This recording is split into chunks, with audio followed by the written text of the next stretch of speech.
अमरीकी सदर ट्रंप ने दावा किया है कि बरतानवी शाह चार्ल्स मुत्तफ़िक़ हैं कि ईरान जौहरी बम नहीं रख सकता। अमरीका ने ईरान को फ़ौजी शिकस्त दी है। वाइट हाउस में शाह चार्ल्स और मलिका के एजाज़ में ईशाई की तकरीब से खिताब में कहा कि बरतानिया से आज भी मजबूत रिश्ता है। ट्रंप के बाद अपनी गुफ्तगू में शाह चार्ल्स ने ईरान या जंग का जिक्र नहीं किया। बरतानवी खबर एजेंसी का कहना है कि शाह चार्ल्स बरतानवी हुकूमत के तर्जुमान नहीं हैं। बरतानवी सफारत खाने ने बकिंगम पैलेस से रुजू करने को कहा, जिसने फौरी तौर पर तबसरे की दरख्वास्त का जवाब नहीं दिया। We're doing a little Middle East work right now, too, if you might know, and we're doing very well. We have militarily defeated that particular opponent, and we're never going to let that opponent ever. Charles agrees with me even more than I do. We're never going to let that opponent have a nuclear weapon. They know that, and they've known it right now very powerfully. Sincerely thank you to our friends, the United Kingdom, for the richest inheritance that any nation has ever given to another. May our two countries stand together forever for liberty, for justice, and for the glory of God. ईरानी तजावीज़ मुस्तरद करने के सदर Trump के इशारे के बाद पाकिस्तानी सालिसों को जंग बंदी की नई ईरानी तजावीज़ मिलने का इम्कान है। मुज़ाकराती अमल से बाखबर ज़राए ने अमरीकी नशियाती इदारे CNN को बताया कि ईरानी वज़ीर ख़ारजा अब्बास अराग़ची रूसी दौरे के बाद तेहरान वापस पहुँचेंगे। तेहरान में अब्बास अराग़ची ताज़ा सूरत हाल पर ईरानी हुक्काम से तबादला ख़याल करेंगे। ज़राए के मुताबिक ईरानी सुप्रीम लीडर आयतुल्ला मुश्तबा ख़ामेनाई से राबतों में मुश्किलात के बायस तबादला ख़याल का ये अमल सुस्त होगा। मुश्तबा ख़ामेनाई ताहाल किसी खुफिया मकाम पर हैं। सदर ट्रंप ने इशारा दिया था कि वो पिछले हफ्ते ईरान की जानिब से आई तजावीज़ कबूल नहीं करते। उन तजावीज़ में पहले जंग का खात्मा, फिर आबना हुर्मुज़ की बहाली और उसके बाद ईरानी एटमी प्रोग्राम पर मुज़ाकरात करना शामिल था। ज़राए का कहना है कि मुज़ाकरात अपनी मखसूस रफ्तार से जारी हैं और आगे बढ़ने का इन्हिसार इस बात पर है कि ईरान कब ऐसी तजावीज़ पेश करता है जो अमरीका को कबूल हों। ट्रंप ने मंगल को सोशल मीडिया बयान में कहा है कि ईरान ने उन्हें बताया है कि वह तबाही के दहाने पर है। ईरान चाहता है कि अमरीका आबना हुर्मुज़ खोल दे। इससे पहले CNN ने कहा था कि अमरीका और ईरान जितने दूर नज़र आ रहे हैं उतने हैं नहीं। पस मंज़र में दोनों मुल्कों के दरमियान भरपूर सफारतकारी चल रही है।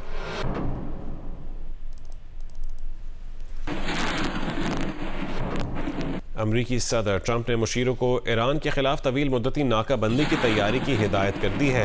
अमरीकी अखबार की रिपोर्ट में दावा किया गया है कि सदर ट्रंप ने कहा कि ईरान की मईशत और तेल की बरामदात पर दबाव जारी रखा जाए।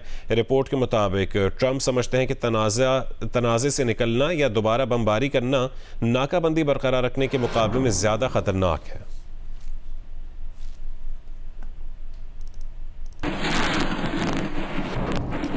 अमरीका ने ईरान के 35 इदारों और शख्सियात पर पाबंदियाँ आयद कर दी हैं। इन इदारों और शख्सियात पर इल्ज़ाम है कि ईरान के बैंकारी शोबे की मदद करते हैं। अमरीका ने धमकी दी है कि वो ईरान के इन बैंकों पर पाबंदियाँ आयद कर देगा जो इन चीनी रिफाइनरियों के साथ काम कर रहे हैं और जो अपने बहरी जहाज़ आबना हुर्मुज़ से निकलवाने के लिए टोल अदा कर रही हैं।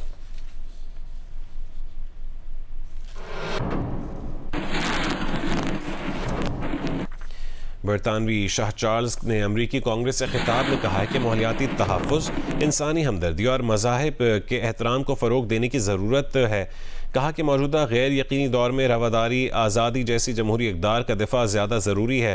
बरतानिया और अमरीका का इत्तेहाद सिर्फ माज़ी की कामयाबियों पर कायम नहीं रह सकता। यूरोप और अमरीका की शराकत दारी आज पहले से ज़्यादा अहम है। जो इत्तेहाद 9/11 के बाद नज़र आया उसकी आज यूक्रेन की दिफ़ा के लिए ज़रूरत है। यूक्रेन में क़याम अमन के लिए मगरबी इत्तेहाद का बरकरार रहना ज़रूरी है क्योंकि जंग नेटो के अज़म का इम्तिहान ले रही है। यूक्रेन की दिफ़ा के लिए गैर मुतज़लज़ल अज़म की ज़रूरत है ताकि एक हकीकी, मुनसिफ़ाना और पायदार अमन यकीनी बनाया जा सके।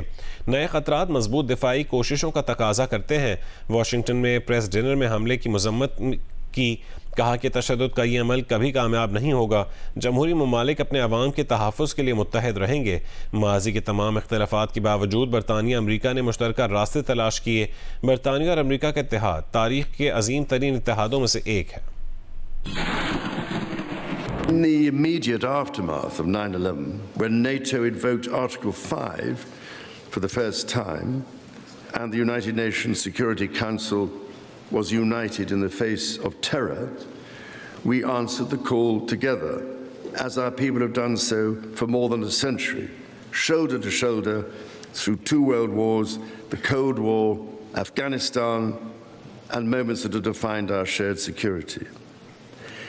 Today, Mr. Speaker, that same unyielding resolve is needed for the defense of Ukraine and her most courageous people. It is my hope, my prayer, that in these turbulent times, working together and with our international partners, we can stem the beating of plowshares into swords. I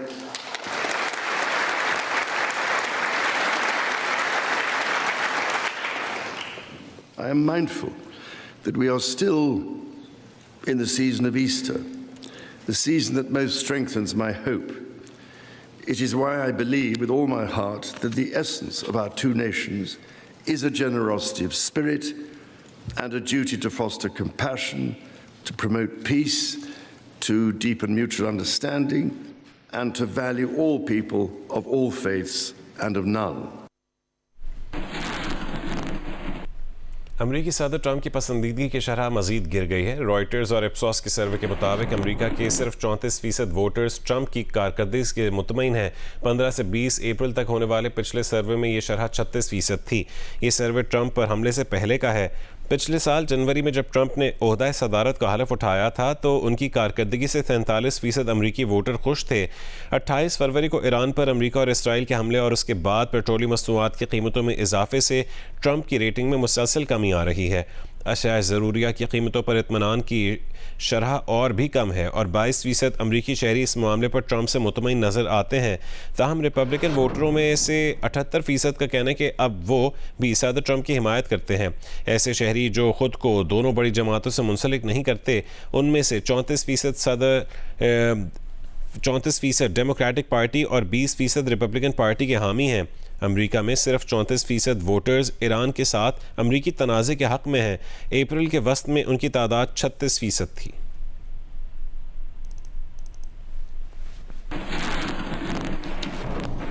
मुत्तहदा अरब अमारात ने तेल पैदा करने वाले ममालिक की तंजीम OPEC और OPEC plus से निकलने का फ़ैसला कर लिया है।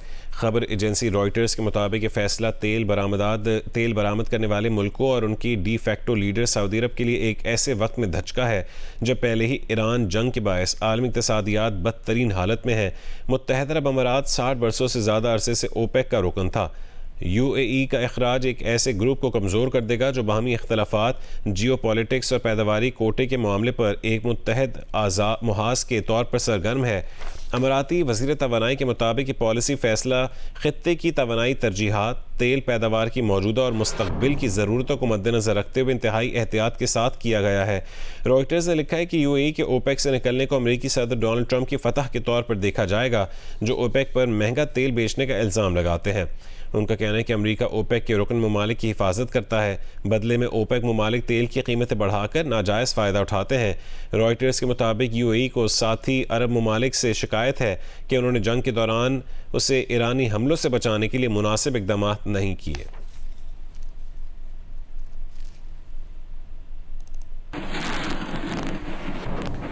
अमाराती हुकाम ने खबरदार किया है कि मुत्तहदा अरब अमारात में साइबर लॉस की पासदारी करें। व्हाट्सएप पर प्राइवेट चैट्स भी साइबर क्राइम कानून से मुस्तस्ना नहीं है।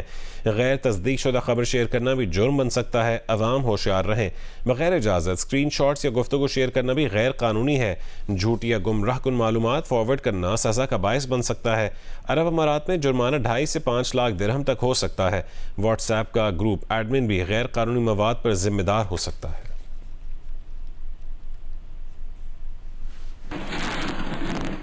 वज़ीर मुमलिकत बराए कानून इंसाफ बैरिस्टर अकील मलिक ने कहा है कि जजों का तबादला कोई सज़ा नहीं है। ये बार काउंसिल्स का देरीना मुतालबा रहा है कि जजों की रोटेशन होनी चाहिए। कमीशन के इजलास में जिन जजों का ट्रांसफ़र किया गया है उन्हें सुनना लाजमी नहीं है। जज सर्विस ऑफ पाकिस्तान का हिस्सा होते हैं। जब कमीशन अफसरान का तबादला हो सकता है तो जजों का भी हो सकता है। जियो न्यूज़ के प्रोग्राम आज शाहज़ेब खानज़ादा के साथ में गुफ्तगू करते हुए बैरिस्टर अकील मलिक ने मज़ीद कहा कि ये बात ज़बान ज़द-ए-आम है कि जड़ें बना ली जाती हैं। हमने अदलिया की जड़ें नहीं काटी हैं। अदलिया की आज़ादी पर कोई कदगन नहीं है। सजा के तौर पर ट्रांसफर किया गया, और क्या अदलिया को एक ब्यूरोक्रेसी बना दिया गया कि अगर आप हमारी बात नहीं मानेंगे तो आपको ट्रांसफर किया जाएगा, और ट्रांसफर भी ऐसे किया जाएगा कि जैसे किसी ऑफिसर को ओएसडी लगा दिया जाता है। ये कोई पनिशमेंट नहीं है जिस तरह आप इसका जिक्र फरमा रहे हैं। आपको पता है इस्लामाबाद हाई कोर्ट के अलावा जो बार एसोसिएशंस हैं, बार काउंसिल्स हैं, उनकी लॉन्ग स्टैंडिंग डिमांड रही है कि रोटेशन होनी चाहिए। किस बार काउंसिल की ये डिमांड रही है कि आइन में ऐसी तरमीम कर दी जाए कि जज का कॉन्सेंट ना लिया जाए, आइन में ये लिखा हो कि जज को बुलाया जा सकता है सुप्रीम जुडिशल काउंसिल में, बाबर सत्तार साहब कहें कि मुझे बुलाकर मुझे सुना जाए, मगर उन्हें ना बुलाया जाए, उनको बुलाए बगैर उनके खिलाफ फैसला कर दिया जाए। किस बार काउंसिल ने ये मुतालबात किए थे कि इस किस्म के आइन में तरामीम कर दें और इस तरीके से जजेस को ट्रांसफर करें? आपने कहा कि जजेस को सुना नहीं गया। Of course this is not mandatory, obligatory नहीं है, एक डिस्क्रेशन है। जस्टिस समन जो है वो खुद सिंध से हैं, वो वापस अगर जा रही हैं तो मेरे ख्याल से इसमें तो कोई ऐसी बात नहीं है। अगर आप कंसेंट का लफ्ज ना निकालते तो जस्टिस समन खुद बताती ना कि उनके लिए ये बात है या नहीं है। इसमें सिंपल एक रीजन है, जजेस जो हैं इन सर्विस ऑफ पाकिस्तान होते हैं। जब सीएसपी ऑफिसर्स आए रोज आपके जितने भी ग्रेड के ऑफिसर्स हैं वो ट्रांसफर होके आते हैं, कोई सिंध से आता है, कोई बलूचिस्तान से आता है। मैं यही आपसे शुरू में कह रहा था और आप उसी पॉइंट पर आ गए कि आपने ब्यूरोक्रेसी बना दिया। जिस तरह ब्यूरोक्रेसी में ट्रांसफर होती है, हुकूमत वही चाहती थी, आपने मिसाल भी वही दी है और आपने वही जुडिशरी को बना दिया है। अदलिया की आजादी पे कोई किसी किस्म की कदगन नहीं है, ये कोई वार नहीं है, ये एक बहुत गलत तासुर दिया जा रहा है। जजेस जो भी हैं, एक रोटेशन का तमाम तर जो मामला है उसमें ताकि स्टैग्नेट ना हो चीजें, ताकि जो यहाँ पे जड़ें बना ली जाती हैं, ये जबान ज़दे आम है, because I have seen judiciary up very closely. सब आपने गलत इस्तेमाल किया कि जड़ें बना ली जाती हैं। मैं इसी लफ्ज़ से एक सवाल निकाल लेता हूं, असल में आप लोगों ने जड़ें काट दी हैं जुडिशरी की? नहीं, जड़ें नहीं काटी हैं। I think access to justice और रूल ऑफ लॉ के ऊपर आपने तमाम तर चीजें करनी है, तो हम उसी हवाले से ही उन चीजों को आगे प्रोसीड कर रहे हैं। रूल ऑफ लॉ या रूल बाय लॉ, कहां ले जा रहे हैं आप मुल्क, और कहां खड़ा है ये मुल्क? Rule of law, rule not by law. Peshawar Zalmi के कप्तान बाबर आजम का कहना है कि प्लेयर्स के लिए हर दिन एक जैसा नहीं होता, वक्त के साथ बहुत कुछ सीखते हैं। कभी कभी एक चीज़ ठीक करने के लिए आपकी पूरी बैटिंग तब्दील हो जाती है, जब आप गिर कर वापस आते हैं तो बहुत अच्छा महसूस करते हैं। किसी भी आप शोबे में देख लें, किसी भी स्पोर्ट्स में, किसी भी बिजनेस में, हर टाइम आप वो चीज़ नहीं अचीव कर सकते जो आप चाह रहे होते हैं कि मैं हर दिन एक जैसा ही सोचूं, एक जैसा ही करूं, एक जैसे ही डिलीवर करूं। चीज़ें अप एंड डाउन होती हैं, लेकिन मैं उसमें कोशिश अपने आप से यही करता हूं कि जो मेरे हाथ में है, मेरी मेहनत है, मेरी ट्रेनिंग है, उस पर मैं बिलीव रखता हूं। टाइम सिखा देता है। कभी आप वक्त के वो कहते हैं ना, बड़े के वक्त के साथ साथ आप चीज़ें सीखते हैं, तो ये चीज़ें लाइफ के साथ हैं, तो इसमें काफ़ी चीज़ें सीखी हैं। मेरा जो माइंड है, मैं कोशिश करता हूँ उसको जितना कूल रखूं, क्रिकेट पे फोकस करूं और कोशिश करूं मैचेस जिताऊं, क्योंकि ये गिला काफ़ी लोगों को रहता है कि मैच नहीं जिताते। मैंने भी अपने आप को रियलाइज़ किया है, मैंने भी अपनी बैटिंग निकाल के देखी है, अपने आप को देखा है कि मैं क्या कर रहा हूं, मेरी क्या चीज़ गलत हो रही है, उसको ठीक करने की। ठीक भी मैंने करना है और गलत भी मैं ही कर रहा था, तो उसमें जो है वो काफ़ी कोचेस ने हेल्प भी की है। कराची के शायकीन का पैसा वसूल हो गया। PSL के क्वालिफायर मैच में पेशावर ज़ल्मी की शानदार कारकर्दगी, बाबर आजम ने शानदार सेंचुरी बनाकर शायकीन के दिल जीत लिए। फैंस का कहना है कि बाबर आजम जिस तरह खेले वो उम्मीद करते हैं कि इंटरनेशनल क्रिकेट में भी उनकी ये फॉर्म बरकरार रहेगी।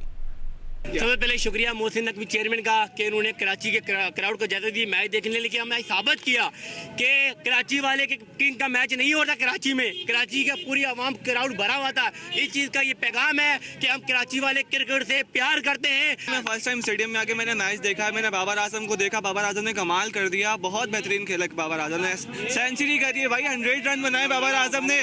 बाबर आजम कराची वालों को ऐसे मैच देखने के लिए होने चाहिए, लाहौर से ज़्यादा अब कराची में भी मैच होने चाहिए। बहुत मैच लाहौर में हो गए। जो बाबर आजम की जो बैटिंग थी, जो उनकी परफॉर्मेंस थी, वो देख के जो मज़ा आया, जो चस आ गई है, पैसा वसूल परफॉर्मेंस थी आज बाबर आजम। बाबर फॉर्म में आया, किंग ने अभी भी किया और किंग हमेशा करेगा। बाबर आजम ने आज सेंचुरी की, बहुत अच्छा लगा। अल्लाह से दुआ है कि ये इंटरनेशनल क्रिकेट में भी ऐसा ही करे और आगे T20 में भी ऐसा ही करे इंशाल्लाह। पेशावर से फाइनल में मुलाकात होगी। HBL PSL 11 के टिकटों की फरोख्त शुरू होते ही शायकीन में खुशी की लहर दौड़ गई। सुबह सवेरे ही लाहौर ये टिकट हासिल करने के लिए लाइनों में लग गए। लाहौर से अफसा उस्मान की रिपोर्ट देखिए। पाकिस्तान सुपर लीग 11 के लाहौर में होने वाले 2 एलिमिनेटर मैचेस और फाइनल की टिकटों की फरोख्त का बाकायदा आगाज हुआ और शायकीन क्रिकेट की एक बड़ी तादाद टिकट खरीदने निकल पड़ी। क्रिकेट के दीवानों ने एक निजी कुरियर कंपनी का रुख किया, जहां लाइनों में लगकर शायकीन ने मैचेस की टिकट हासिल की। लाहौर कज़ाफी स्टेडियम में 2 एलिमिनेटर और फाइनल मैच खेला जाएगा। बहुत खुश हैं, अगर पहले इजाजत मिल जाती हम सारे मैच देखते। मैं अपने कजन्स के लिए टिकट्स लेके आया हूँ, भाइयों और बहनों के साथ जाऊँगा। फाइनल मैच की टिकट लिया किया और बहुत एक्साइटेड हैं। बहुत ज़्यादा खुश हूँ क्योंकि मेरे बेटे की बहुत ज़्यादा ख्वाहिश है। पिछली बार भी मैंने टिकट बुक की थी लेकिन वो कैंसिल हो गई थी। फाइनल की उम्मीद में आए हैं कि मैं भी इंशाल्लाह पेशावर जल्द में फ़ाइनल में जाए और देखें। बाबर आजम और मैच देखने के लिए तो बहुत पुरजोश हूँ। जैसा कि आपको पता है PSL हमारे मुल्क का बहुत बड़ा इवेंट है, तो जा तो अकेला ही रहा हूँ, बाद में दोस्त भी आ जाएंगे, मिल के जाएंगे। पहले एलिमिनेटर की 500 से 4500 की टिकट फरोख्त की जा रही है, जबकि दूसरे एलिमिनेटर की टिकट की कीमत 1000 से 5000 तक, जबकि फाइनल की टिकट की कीमत 1500 से शुरू होकर 12000 तक है। शायकीन का कहना है कि हुकूमत ने तमाशाइयों को स्टेडियम जाने की इजाजत दी, जिस पर वो बेहद खुश हैं। देखने की ज़रूरत है, लाहौर वाले आ गए हैं टिकटें लेने, लाहौर तैयार है फाइनल मैच के लिए। हम फाइनल मैच की टिकट लेने के लिए आए हैं। 2 लेनी है, एक मेरी अपनी है और एक मेरे फ्रेंड की है। मैं वजीराबाद से आया हूँ इधर लाहौर टिकटें लेने। गवर्नमेंट ने अलाउ किया है क्राउड का, तो अब थिंक्स हो के मज़ा तो आएगा। शायकीन क्रिकेट का कहना है कि PSL एक ब्रांड बन चुका है। इस इवेंट से पाकिस्तान का मुस्बत इमेज पूरी दुनिया में जाएगा। कैमरामैन सफदर अली और साथी रिपोर्टर इरम अवान के साथ हफ्सा उस्मान, जियो न्यूज़, लाहौर। चीन के शहर साने में जारी एशियन बीच गेम्स में रेसलिंग मुकाबलों में पाकिस्तान के 2 पहलवानों इनाम भट्ट और असदुल्ला अपनी अपनी कैटेगरीज के फाइनल में पहुंच गए हैं। एशियन गेम्स के बीच रेसलिंग इवेंट में पाकिस्तानी टीम के पहलवानों ने शानदार कारकर्दगी का मुजाहरा किया और 2 मेडल्स यकीनी बना लिए हैं। 80 किलोग्राम कैटेगरी में असदुल्ला ने क्वार्टर फाइनल में रिवायती हरीफ भारत, जबकि सेमीफाइनल में मेजबान चीन के पहलवान को जेर करते हुए फाइनल के लिए क्वालिफाई किया। 90 किलोग्राम कैटेगरी में पाकिस्तान के मारूफ पहलवान इनाम भट्ट ने क्वार्टर फाइनल में बहरीन, जबकि सेमीफाइनल में मंगोलिया के हरीफ को हराकर फाइनल में रसाई हासिल कर ली। फाइनल में दोनों पहलवानों का मुकाबला ईरानी हरीफों से होगा। दूसरी जानिब 70 किलोग्राम कैटेगरी में मोहम्मद अब्दुल्ला को सेमीफाइनल में भारतीय पहलवान से शिकस्त का सामना करना पड़ा। मोहम्मद अब्दुल्ला ब्रॉन्ज मेडल के लिए किर्गिस्तान के पहलवान के खिलाफ मैदान में उतरेंगे। आगे बढ़ते हैं। कराची में मंकी पॉक्स का एक और केस सामने आ गया। मजमूई तौर पर अब तक 9 अफराद मंकी पॉक्स का शिकार हुए हैं। कराची के सिंध इन्फेक्शन डिजीज़ अस्पताल में एक और मरीज में एम पॉक्स की तस्दीक हो गई है। अस्पताल हुक्काम के मुताबिक मरीज की उम्र 39 साल है, जो पठान कॉलोनी का रहायशी है। मुतासरा शख्स को इलाज की तमाम ज़रूरी सहूलतें फराहम की जा रही हैं। वाज़ेह रहे कि कराची में मजमूई तौर पर अब तक 9 अफराद मंकी पॉक्स का शिकार हुए हैं।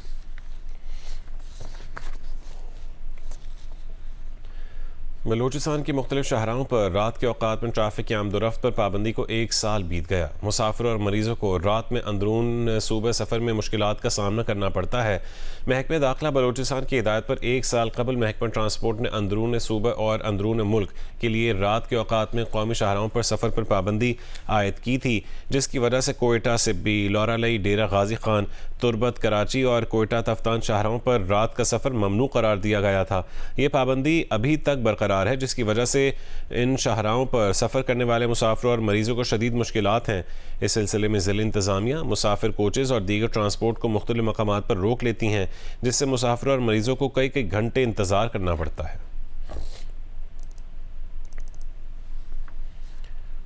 लाहौर और उसकी गिरदनहवा में वक्फे से बारिश का सिलसिला जारी है। मौसम के हवाले से तफसील बताएंगे लाहौर से सुहेल इमरान। जी, इस वक्त लाहौर का मौसम खासा खुशगवार है और उसकी वजह यह है कि कल रात को लाहौर में शदीद आंधी आई थी, जिसके बाद गरज चमक के साथ बारिश भी हुई थी और रात के भी कुछ इलाकों में कहीं तेज़ और कहीं हल्की बारिश हुई थी और उसकी वजह से आज टेम्परेचर खासा कम है। और जिस वक्त मैं रिपोर्ट कर रहा हूँ आज लाहौर से, उस वक्त दर्जा हरारत 23 सेंटीग्रेड है, जो आज सारा दिन मैक्सिमम से मैक्सिमम जाने का जो इम्कान है वो 35 सेंटीग्रेड है। इससे पहले एक हफ्ता खासा शदीद रहा था गर्मी के लिहाज से और 41 और 42 टेम्परेचर रहा था लाहौर में, जिसकी वजह से जो शहरियों को है खासी मुश्किलात का भी सामना करना पड़ा था। लेकिन आज सारा दिन अच्छा वेदर रहेगा, बादलों के साथ सूरज की आंख मचोली का भी सिलसिला जारी है और सारा दिन बादल छाए रहेंगे, जिसकी वजह से वेदर अच्छा रहेगा।